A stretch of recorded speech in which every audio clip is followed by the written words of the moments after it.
नमस्कार, मैं आरती सिंह। आप देख रहे हैं न्यूज़ 11 भारत और खबरों की शुरुआत कर ले। और सबसे पहले बात टेरर फंडिंग मामले की, जिसे लेकर हाईकोर्ट में सुनवाई हुई और इस मामले में कार्रवाई पर जो स्टे लगा था उसे हाईकोर्ट ने हटा दिया है।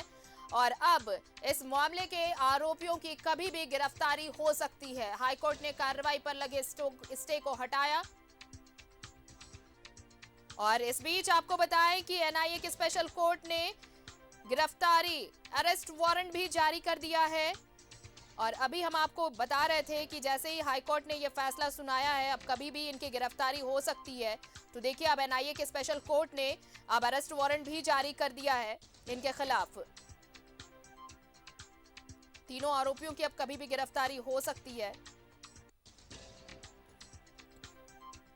एनआईए स्पेशल कोर्ट ने गिरफ्तारी वारंट जारी कर दिया है। ये और चलिए, हमारे साथ सहयोगी इमरान जुड़ रहे हैं। न्यूज रूम का रुख कर लेते हैं। इमरान, ये बड़ी अगर हम कहें तो बहुत बड़ी बात, क्योंकि इतने दिनों से कार्रवाई पर स्टे लगा हुआ था। आज जब सुनवाई हुई तो हाईकोर्ट ने स्टे हटा दिया। तो और अब देखिए, ये अब जो डेवलप हुआ है ये मामला, तो अब तो एनआईए की जो स्पेशल कोर्ट है उसने तो अब अरेस्ट वारंट भी जारी कर दिया है। देखिए, इस पूरे मामले की अगर हम बात करें आरती, तो समझना होगा कि टेरर फंडिंग को लेकर के पूरे मामले की जांच एनआईए कर रही थी। और एनआईए ने अपने जांच में और चार्जशीट में कई बातों का जिक्र किया था, जिसमें कहा गया था कि टेरर फंडिंग के माध्यम से और इन तीनों आरोपियों के माध्यम से कहीं ना कहीं जो माओवादी उग्रवादी संगठन जैसे जो लोग हैं उनको कहीं ना कहीं लाभ पहुंच रहा था। और ऐसे इनके जरिए कई पैसों की जो लेखा जोखा है वो भी नहीं बता पाए थे। याद होगा कि पिछले दिनों एनआईए के साथ साथ इनकम टैक्स की डिपार्टमेंट ने भी छापेमारी की थी और 10 जगहों पर छापेमारी की थी। ना सिर्फ झारखंड में बल्कि कोलकाता जैसे शहरों में भी छापेमारी की गई थी। उसके साथ ही ये सारी मामले जो हैं दर बदर जो है वो खुलता चला गया था। इसके जरिए ये पूरा मामला टेरर फंडिंग के नाम से जाने लगा। और उसके बाद एनआईए ने जब अपनी जांच के गिरफ्तार को जो तेज किया, उसमें कई चीजें थी। एक बार ऐसा भी वक्त आया था जब तीनों पर तलवार गिरफ्तारी की जो तलवार थी वो लटक गई थी और कभी भी इनकी गिरफ्तारी हो सकती। तब ये पूरा मामला हाईकोर्ट में चला गया। हाईकोर्ट में जाने के बाद इस पूरे मामले की सुनवाई हाईकोर्ट में भी चलने लगी। हाईकोर्ट ने बीच में इस पूरे मामले को लेकर के अंतरिम राहत दी थी और राहत की वजह से ही तीनों आरोपी जो है मुख्य रूप से इनकी गिरफ्तारियां नहीं हो पा रही थी। और अब जब इनकी गिरफ्तारियां नहीं हो पा रही थी तो कहीं ना कहीं एक तरह से कहे तो टेरर फंडिंग के जो मामले हैं वो एक जगह पर रुक गया था। लेकिन अब जब अंतरिम राहत को हटा दिया गया है, अब इसमें ओपन कर दिया गया है, तो मतलब साफ है आने वाले दिनों में जो तीनों आरोपी हैं, अगर हाईकोर्ट के समक्ष कोई नए तथ्य या नहीं जानकारियां उपलब्ध नहीं कराते हैं अपने पक्ष में, तो उनकी गिरफ्तारियों से ये बच सकते हैं। हो सकता है कि आने वाले दिनों में जमानत को लेकर के भी एक बार सुनवाई हो जाए और सुनवाई के दौरान इनकी खारिज या फिर इनकी अरेस्टिंग को लेकर के बातें सामने आ जाए। हालांकि ये सारी चीजें तभी मुमकिन है जब एनआईए की तरफ से अब इस पूरे मामले में, जब पूर्व में जो वारंट लिया गया था एनआईए कोर्ट की तरफ से, और इन पूरे मामले में एनआईए कोर्ट में भी सुनवाई हो रही थी, लेकिन चूंकि पूरा मामला माननीय हाईकोर्ट में चला गया था, तो ऐसे में अंतरिम राहत दी गई थी तीनों आरोपियों को। अब जब इसे हटा दिया गया, वेकेंट कर दिया गया है, तो इतनी तो साफ है कि टेरर फंडिंग के मामले में तीनों आरोपियों की जो मुश्किलें हैं वो बढ़ेगी और इस बढ़ने की वजह से इन पर कभी भी गिरफ्तारी की जो तलवार है वो लटक सकती है। क्योंकि इस पूरे मामले में अब देखना होगा कि अगली सुनवाई है वो किस तिथि पर निर्धारित की जाती है और उसके बाद एनआईए की तरफ से इस पूरे मामले पे क्या कुछ पक्ष रखा जाएगा। एनआईए की तरफ से इस पूरे मामले में गिरफ्तारी या फिर दूसरे चीजों की जो अवधि है, अगर उसकी डिमांड की जाती है कोर्ट की तरफ से, तो अगर कोर्ट उसकी मंजूरी दे देती है कि हाँ आप अरेस्ट कर सकते हैं, आपके पास वारंट के आधार पर आप कार्रवाई कर सकते हैं, तो कहीं ना कहीं तीनों आरोपियों की जब गिरफ्तारी होगी तो उसके बाद उनसे कई सवाल हैं जिनको एनआईए खंगालना चाहेगी और एनआईए को इन सारे सवालों के जवाब भी तलाशने को लेकर लगातार चाहेंगे कि तीनों आरोपियों को एक बार गिरफ्तारी के बाद इसे रिमांड में लेकर के पूछताछ भी की जाए। हालांकि पूर्व में एक मौका यह भी आया था कि एनआईए के अपनी साइट पर इस तीनों आरोपियों को भगोड़ा भी घोषित कर दिया गया था। हालांकि बाद में एनआईए ने उन जगहों से जो ये सारी चीजों को हटा दिया और इसके बाद इस पूरे मामले की सुनवाई हाईकोर्ट में चलती रही। तो अब जब अंतरिम राहत को हटा दिया गया है, स्टे जो लगी हुई थी उसे हटा दिया गया है,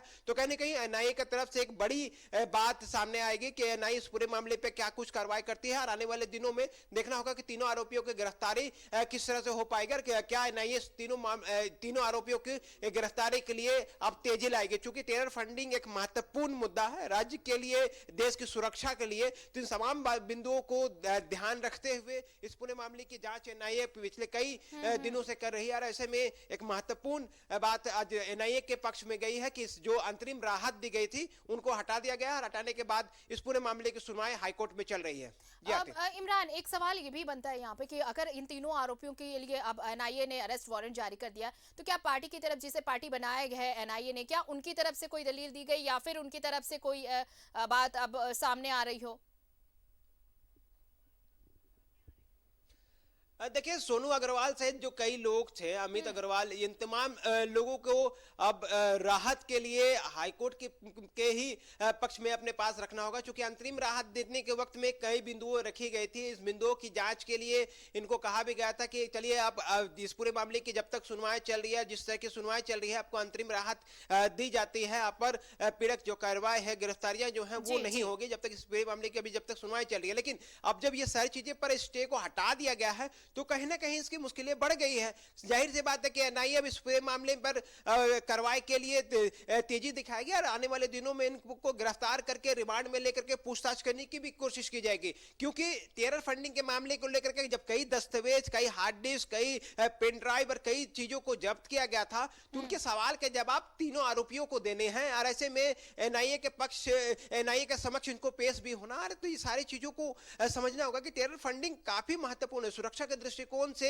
राष्ट्र की सुरक्षा के दृष्टिकोण से या फिर देश की सुरक्षा के दृष्टिकोण से काफी महत्वपूर्ण बिंदु है। इस बिंदु को ध्यान में रखते हुए एनआईए इस पूरे मामले को मजबूती से आगे रखेगी और आने वाले दिनों पर जब तीनों आरोपियों को अगर गिरफ्तारी करती है, आने वाले दिनों में अगर अपने पक्ष में तीनों आरोपी मजबूती से हाईकोर्ट में अपना पक्ष नहीं रख पाते हैं, तो जाहिर सी बात है कि कुछ घंटों में, कुछ दिनों में या कुछ सप्ताह में इनकी गिरफ्तारियां लाजमी है और गिरफ्तारियों के साथ ही एनआईए इस पूरे मामले में रेस हो जाएगी। और फिर इसके बाद जब इसकी गिरफ्तारी के बाद जब रिमांड में लेगी तो उन तमाम सवालों के जवाब को खंगाला जाएगा। जिस वक्त एनआईए ने अपने रेड के दौरान कई दस्तावेजों को, पेन ड्राइव्स को, हार्ड डिस्क को और कई इलेक्ट्रॉनिक इक्विपमेंट्स को जब्त किए थे, खुद जो इनकम टैक्स आयकर विभाग की टीम ने कई चीजों को जब्त किया था।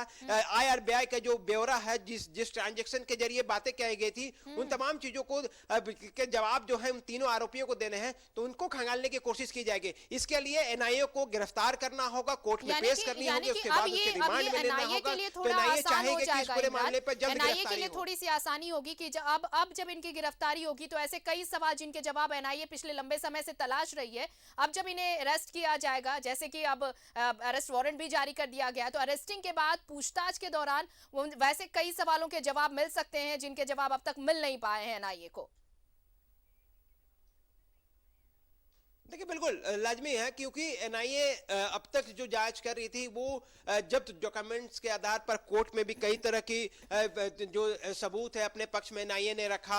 आज उसी का आलम है कि स्टे को हटाया गया। अंतरिम राहत जो दी गई थी, एक अवधि के लिए एक तरह से कहा जाए तो जो राहत दी गई थी उसे रिमूव कर दिया गया है। तो अब जब इस पूरे मामले की फिर से सुनवाई शुरू हो जाएगी, एक नई तारीख तय की जाएगी, इस तारीख के तहत जब सुनवाई की जाएगी तो ये सारी चीजें एनआईए के पक्ष में है। हम कहेंगे कि पिछले दिनों तक जो अंतरिम राहत थी वो तीनों आरोपियों के पक्ष में थी, तीनों आरोपी को राहत मिल रही थी अंतरिम राहत देने के हाईकोर्ट के फैसले के बाद। अब जब इसे हटा दिया गया है तो इनकी मुश्किलें बढ़ गई हैं। अब इनकी गिरफ्तारियां कभी भी हो सकती है, एनआईए कभी भी इनको गिरफ्तार कर सकता है और फिर इस पूरे मामले पर कार्रवाई करेगी और पूछताछ करेगी और पूछताछ के आधार पर रिमांड में भी लेकर के इनसे कड़ी पूछताछ की जा सकती है। कई सवाल के जो जवाब है उनको तलाशने की कोशिश करेगी, क्योंकि टेरर फंडिंग, मैं बार बार कह रहा हूं कि टेरर फंडिंग ऐसा मुद्दा है जिस पर प्रत्येक जगहों पर लगातार इस फंडिंग की जो कमर है उसको तोड़ने की कोशिश की जाती है। आपको याद होगा आरती की कल एटीएस ने भी जिस तरह से छापेमारी की, संगठित आपराधिक गिरोह के जो सदस्य हैं जो लगातार सक्रिय रहते हैं,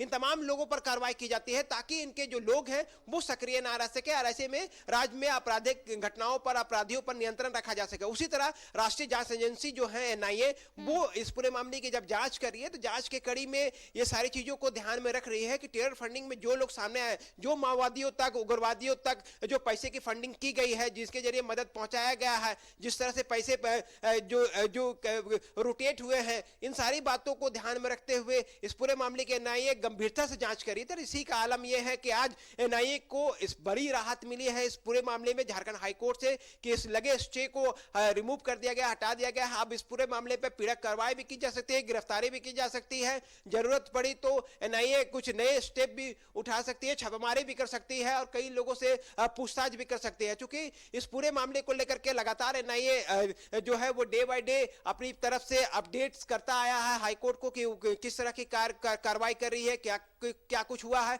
हर एक स्टेटस रिपोर्ट जो है हाईकोर्ट में एनआईए की तरफ से सबमिट किया गया है, सारी जानकारियां उपलब्ध कराई गई है। तो जाहिर सी बात है कि आने वाले दिनों में अमित अग्रवाल हो या फिर दूसरे हो, इन तमाम लोगों की गिरफ्तारी जो है वो लाजमी है। कभी भी इन लोगों की गिरफ्तारियां हो सकती है। हर गिरफ्तारियों के तहत अगर इनकी गिरफ्तारी होती है तो एनआईए को फिर आने वाले दिनों में रिमांड मिलेगा। रिमांड के तहत कई सवाल के जवाब जो है एनआईए तलाश करेगी और इसी के तहत आज ये बड़ी एक तरह से क्या है तो सुनवाई हुई है। सुनवाई में टेरर फंडिंग का ये पूरा मामला था। क्योंकि एनआईए को राहत की बात है कि एनआईए को जो अंतरिम राहत की एक तरह से क्या हटाया गया है, तो इस पे एनआईए को काफी फायदा होगा जांच की कड़ी को आगे बढ़ाने में।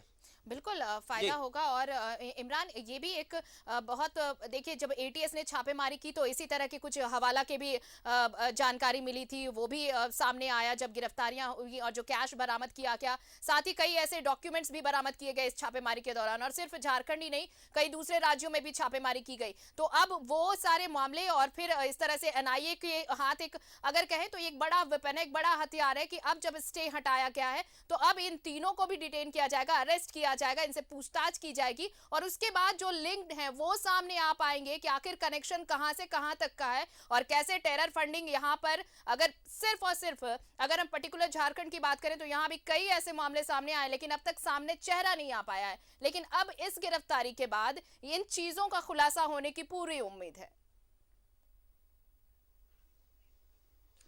देखिए आरती, बिल्कुल आपने ठीक कहा कि एक तरफ जहां एनआईए लगातार टेरर फंडिंग के मामलों की जांच कर रही है, वहीं ये भी झारखंड पुलिस देख रही है कि कहीं आपराधिक संगठित आपराधिक गिरोह, चाहे अमन श्रीवास्तव हो, सुजीत सिन्हा हो, इन सारे गिरोह के लोगों के द्वारा जो संपत्ति अर्जित की जाती है उन पर कार्रवाई की जा रही है। तो अब अगर हम टेरर फंडिंग की बात करें तो टेरर फंडिंग के जरिए जिस तरह से बड़े बड़े जो माइनिंग क्षेत्र हैं, कोयले के क्षेत्र हैं, इन तमाम क्षेत्रों पर जो जानकारियां मिलती रहती हैं कि इन सारे पैसे जो हैं वो उग्रवादी माओवादियों तक पहुंचाए जाते थे और उनको कहीं ना कहीं लाभ होता था। उन्हीं पैसों के जरिए राज्य में और देश में जो है आतंकी गतिविधियां चलाने के काम को भी अंजाम दिया जाता होगा। इस राजधानी रांची की अगर हम बात करें झारखंड में, तो रांची से कई जो आतंकी थे जो पटना ब्लास्ट से जुड़े हुए थे उनके नाम सामने आए। उसके बाद से एनआईए चलिए इमरान, तो ये अब ये बहुत संभव है कि जब इनके गिरफ्तारी होगी तो ऐसे कई सवाल जिनके जवाब नहीं मिल पाए हैं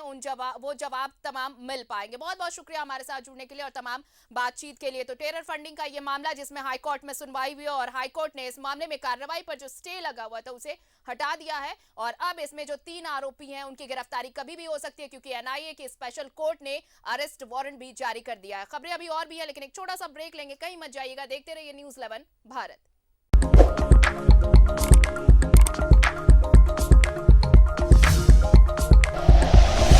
like and share videos, subscribe करें हमारा चैनल और प्रेस करें बेल आइकॉन। न्यूज़ 11 भारत, सच है तो दिखेगा।